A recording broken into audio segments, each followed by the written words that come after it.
میری والدہ کے گھر والوں نے 12 سال کی عمر میں ان کی منگنی کر دی تھی، اور جب وہ 14 برس کی تھیں تو انہیں رخصت کر کے ان کے شوہر کے گھر بھیج دیا گیا۔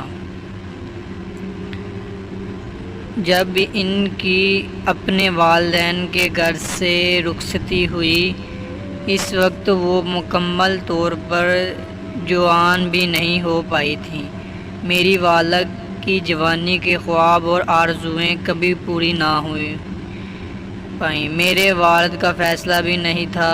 شادی کے بعد میری والدہ اپنے تعلیمی سلسلہ بھی جاری نہ رکھ پائی تھیں۔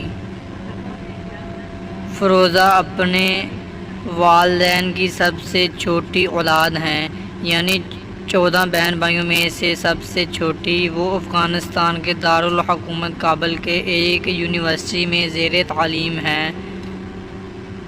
میری والدہ نے انتہائی کم وقفے سے 14 بچوں کو جنم دیا۔ میرے والد نے میری والدہ پر بہت ظلم کیا۔ میری والدہ اس قابل بالکل نہیں تھی کہ وہ اوپر تلے 14 بچوں کو جنم دے، مگر میرے والد نے ان کی جنسی اور جسمانی مسائل کو بالکل نظر انداز کیا اور بغیر کسی احتیاط کے، جیسا کہ حمل ٹھہرانے سے روکنے کے لیے کونڈم یا منع حمل گولیاں کا استعمال، یہ سلسلہ جاری رکھا۔ نتیجتاً یہ ہوا کہ میری والدہ نے 14 بچوں کو جنم دیا اور پھر وہ بیمار رہنے لگیں۔